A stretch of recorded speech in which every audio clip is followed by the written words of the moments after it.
Welcome back to my YouTube channel guys. आज के इस वीडियो में आप वाज वर्ड का प्रयोग अफर्मेटिव सेंटेंस, नेगेटिव सेंटेंस और इंट्रोगेटिव सेंटेंस में सीखेंगे। आपको ध्यान रखना है, यदि किसी हिंदी वाक्य के अंत में था, थे, थी इत्यादि मुख्य क्रिया के रूप में रहे तब हम सब्जेक्ट के अनुसार वाज वर्ड प्रयोग करते हैं। यहाँ पर मैंने लिख दिया है, ठीक है, इसे आपको नोट कर लेना है। यदि था, थे, थी, थी वाक्य के अंत में मुख्य क्रिया के रूप में रहे तो कर्ता के अनुसार वाज वर्ड प्रयोग करना है, ठीक है। अब किस सब्जेक्ट के साथ वाज प्रयोग में आएगा और किस सब्जेक्ट के साथ वर्ड प्रयोग में आएगा, यह भी एक बड़ी समस्या है। कई बार आप लोग इसमें गलती करते हैं। जैसा कि यहाँ पर मैंने आपको अलग अलग कर दिया है। यदि सब्जेक्ट के रूप में आई, ही, सी, इट और सिंगुलर नाउन अर्थात ऐसी संज्ञा जो कि एक वचन में हो, जैसे कि राम, श्याम, मोहन, सोहन, रिया, ऋचा, अर्चना, प्रिया, ठीक है, कोई भी एक नाम जिससे किसी एक व्यक्ति का बोध हो, ठीक है। तो सब्जेक्ट के रूप में यदि सिंगुलर नाउन रहेगा या फिर इट या फिर सी या फिर ही या फिर आई, तो इन सभी के साथ आपको वाज प्रयोग करना है। और अन्य जितने भी सब्जेक्ट होंगे, जैसे कि वी के साथ, यू के साथ, दे के साथ या फिर प्लूरल नाउन अर्थात ऐसी संज्ञा जो कि बहुवचन में हो, जैसे कि राम एंड श्याम, मोहन एंड सोहन, जैसे कि द चिल्ड्रेन, द बॉयज, इस तरह का कोई भी सब्जेक्ट के रूप में रहेगा जिससे आपको यह पता चले कि यहाँ पर सब्जेक्ट प्लूरल नाउन है अर्थात ऐसी संज्ञा है जो कि बहुवचन में है, जो एक से अधिक का बोध कराता है, तो उसके साथ आपको वर्ड प्रयोग करना है। अब जैसा कि आपको पता है कि किस सब्जेक्ट के साथ आपको वाज प्रयोग करना है और किस सब्जेक्ट के साथ आपको वर्ड प्रयोग करना है। अब जैसा कि शुरू में मैंने आपको बताया कि मैं आपको अफर्मेटिव सेंटेंस अर्थात सकारात्मक वाक्य को, नेगेटिव सेंटेंस अर्थात नकारात्मक वाक्य को और इंट्रोगेटिव सेंटेंस अर्थात प्रश्नवाचक वाक्य को ट्रांसलेट करने के लिए बताऊंगा। तो इसके लिए मैं आपको स्ट्रक्चर भी बता देता हूं। यदि सेंटेंस अफर्मेटिव रहेगा अर्थात यदि सेंटेंस सकारात्मक रहेगा, जैसे कि यहाँ पर है कि वह मोटी थी, ठीक है, तो इसके लिए आपको ये पहला वाला स्ट्रक्चर प्रयोग करना है, subject plus was word plus other word अर्थात अन्य शब्द। इसे आप कंप्लीमेंट भी बोल सकते हैं, वाक्य का पूरक, ठीक है। यदि सेंटेंस नेगेटिव रहेगा अर्थात नकारात्मक वाक्यों के लिए, जैसा कि यहाँ पर है मैं तैयार नहीं था, तो इस तरह के वाक्यों के लिए आप ये 2 नंबर वाला स्ट्रक्चर प्रयोग करेंगे, subject plus was word plus note plus other word. और यदि सेंटेंस प्रश्नवाचक रहेगा अर्थात इंट्रोगेटिव सेंटेंस रहेगा, तो उसके लिए आप ये तीसरा वाला स्ट्रक्चर प्रयोग करेंगे, अर्थात यदि इस तरह का सेंटेंस रहेगा कि क्या यह खतरनाक था, या फिर यदि इस तरह का सेंटेंस रहेगा कि क्या रेखा मोटी नहीं थी, तो इस तरह के वाक्यों को इंग्लिश में ट्रांसलेट करने के लिए आप सबसे नीचे वाला स्ट्रक्चर प्रयोग करेंगे, was word plus subject plus note plus other word. I hope कि जितना भी बेसिक कंसेप्ट था मैंने आपको बता दिया है। बट आपको क्या करना है, यहाँ पर ये जितना भी ब्लैक कलर से लिखा हुआ है, इसे आप वीडियो को पॉज करके या तो आप स्क्रीनशॉट ले लो या फिर इसे आप नोट कर लो, ताकि इस तरह के किसी भी वाक्यों को आप इजीली इंग्लिश में ट्रांसलेट कर पाएंगे, ठीक है। तो आई होप कि बेसिक कंसेप्ट आप सभी लोगों को समझ में आ गया है, बट प्रैक्टिकली आप इसी चीज को तब समझेंगे जब मैं आपको हिंदी से इंग्लिश में ट्रांसलेट करके बताऊंगा, ठीक है। तो इसे आप नोट कर लो या फिर आप इसका स्क्रीनशॉट ले लो। अब यहाँ पर पहला सेंटेंस है, वह मोटी थी। यहाँ पर एक चीज आप देखो कि सब्जेक्ट के रूप में वह है और वाक्य के अंत में क्रिया के रूप में क्या है, थी, तो इससे तो स्पष्ट है यहाँ पर जो वह प्रयोग में आया है स्त्री जाति के लिए प्रयोग में आया है, अर्थात आप सब्जेक्ट के रूप में सी प्रयोग करेंगे, ठीक है। तो स्ट्रक्चर के अनुसार पहले हम क्या प्रयोग करेंगे, सब्जेक्ट प्रयोग करेंगे, ठीक है। अब जैसा कि आपको पता है सी क्या है, थर्ड पर्सन का सिंगुलर नंबर है, तो इसके साथ हम वाज प्रयोग करेंगे, ठीक है। तो सब्जेक्ट के अकॉर्डिंग यहाँ पर मैंने वाज प्रयोग कर लिया। अब देखो सब्जेक्ट आ गया, वाज आ गया, अब क्या बचा, अदर वर्ड के रूप में यहाँ पर क्या है, मोटी, जो कि क्या है, यह एक एडजेक्टिव है, ठीक है। तो एडजेक्टिव का इंग्लिश सिंपली आपको लिख देना है फैट। वह मोटी थी, सी वाज फैट। अब क्या है, मैं तैयार नहीं था, यहाँ पर सब्जेक्ट क्या है, मैं, तो पहले आप क्या करेंगे, सब्जेक्ट लिख लेंगे, ठीक है। अब आपको पता है कि आई के साथ हम वाज प्रयोग करते हैं, तो फिर वाज प्रयोग कर लेंगे। अब चूंकि यह निगेटिव सेंटेंस है, तो निगेटिव सेंटेंस में सिंपली आपको ध्यान रखना है कि वाज वर्ड के बाद आपको नोट प्रयोग करना है, ठीक है। तो यहाँ पर हम क्या करेंगे, वाज के तुरंत बाद नोट प्रयोग करेंगे। उसके बाद जो भी अदर वर्ड रहेगा, अदर वर्ड यहाँ पर क्या है, तैयार, रेडी।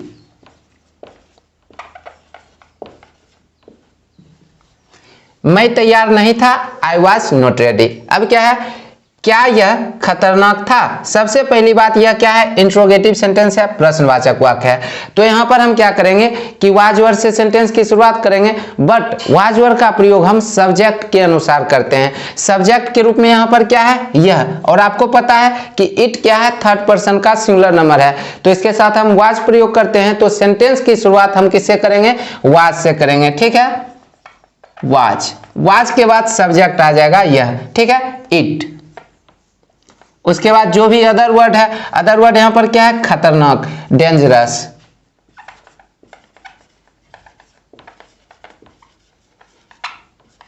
और फिर आपको क्वेश्चन मार्क लास्ट में लगा देना है, ठीक है, जिसे हम प्रश्नवाचक चिन्ह भी कहते हैं, ठीक है। तो क्या यह खतरनाक था, वाज इट डेंजरस। क्या रेखा मोटी नहीं थी। तो यहां पर भी आप देखो क्या है कि निगेटिव इंट्रोगेटिव सेंटेंस है, सब्जेक्ट के रूप में क्या है, रेखा। रेखा क्या है, सब्जेक्ट थर्ड पर्सन का सिंगुलर नंबर है, या फिर सिंपली आप बोल सकते हैं यहां पर जो सब्जेक्ट है वो क्या है, सिंगुलर नाउन है, अर्थात ऐसी संज्ञा है जो कि एक वचन में है, ठीक है। तो इसके साथ आपको पता है कि वाज प्रयोग करते हैं, तो सेंटेंस की शुरुआत हम वाज से कर लेंगे, ठीक है। वाज के तुरंत बाद सब्जेक्ट आएगा, सब्जेक्ट यहां पर क्या है, रेखा। अब जैसा कि मैंने आपको बताया है कि निगेटिव सेंटेंस में हम क्या करते हैं कि यदि सेंटेंस निगेटिव रहता है तो हम वाज वर्ड के बाद नोट प्रयोग कर लेते हैं, बट जब सेंटेंस निगेटिव इंट्रोगेटिव रहता है तब आपको क्या करना है कि सब्जेक्ट के बाद आपको नोट प्रयोग करना है, जैसे कि वाज, रेखा, इसके बाद आप नोट प्रयोग करेंगे, ठीक है। अब जो भी अदर वर्ड है, अदर वर्ड यहां पर क्या है, मोटी, फैट।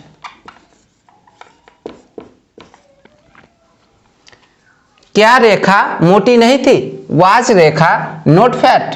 अब क्या है, आप मुझसे नाराज थे, सब्जेक्ट यहां पर क्या है, आप। तो पहले हम सब्जेक्ट प्रयोग करेंगे यू। यू के साथ आपको पता है वर प्रयोग करना है, ठीक है, तो यहां पर हम वर प्रयोग कर लेंगे। अब देखते हैं अदर वर्ड क्या है। तो अदर वर्ड के रूप में यहां पर क्या है, नाराज, ठीक है। तो इसके लिए हम एंग्री प्रयोग करते हैं, और यहां पर अदर वर्ड कुछ और भी है, क्या है, मुझसे, ठीक है, तो विथ मी।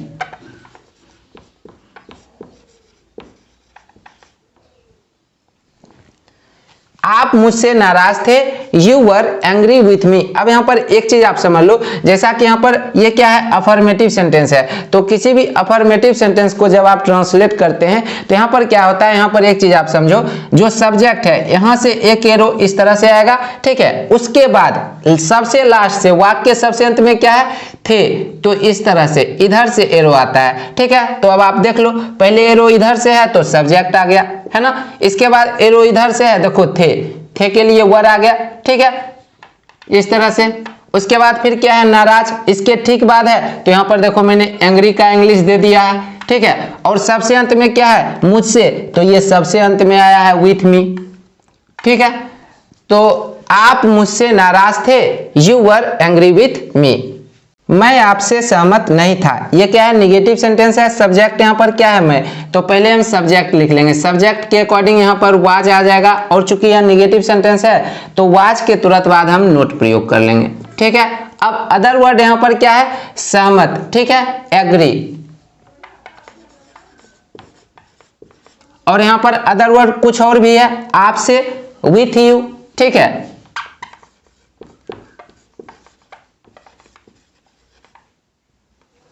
देखो, मैं आपसे सहमत नहीं था, I was not agree with you, ठीक है।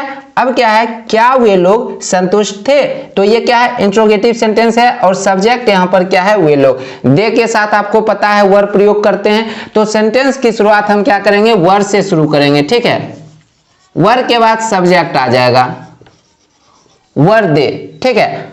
अब दे के बाद यहां पर एक चीज आप देखो, अदर वर्ड क्या है, संतुष्ट, ठीक है, सेटिस्फाइड।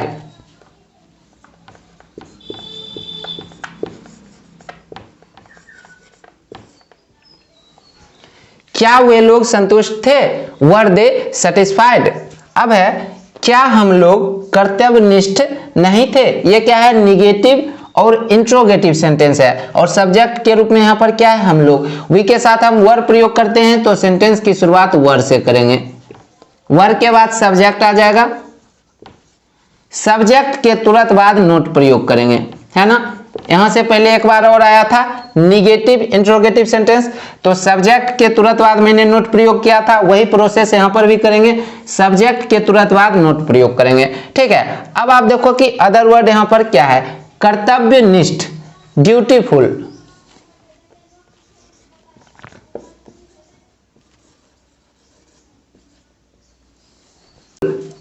क्या हम लोग कर्तव्यनिष्ठ नहीं थे, were we not dutiful. Rakesh लालची था, ये क्या है, अफर्मेटिव सेंटेंस है, तो क्या हो जाएगा, राकेश वाज ग्रीडी। राकेश लालची था, राकेश वाज ग्रीडी। तो आपने देखा कि प्रैक्टिकली भी मैंने आपको अफर्मेटिव सेंटेंस, नेगेटिव सेंटेंस और इंट्रोगेटिव सेंटेंस को हिंदी से इंग्लिश में ट्रांसलेट करने के लिए बता दिया है, जिन वाक्यों के अंत में था, थे, थी इत्यादि मुख्य क्रिया के रूप में लगा हुआ था, ठीक है। तो आई होप कि आपको कोई भी हिंदी वाक्य मिल जाए जिसके अंत में आपको था, थे, थी इत्यादि मुख्य क्रिया के रूप में रहेगा, तो आप इजीली उसे हिंदी से इंग्लिश में ट्रांसलेट कर सकते हैं। यदि आपको वीडियो हेल्पफुल लगा तो वीडियो को लाइक जरूर करें, और यदि आप चैनल पर पहली बार आए हैं तो चैनल को सब्सक्राइब जरूर करें। Thanks for the watching, have a nice day.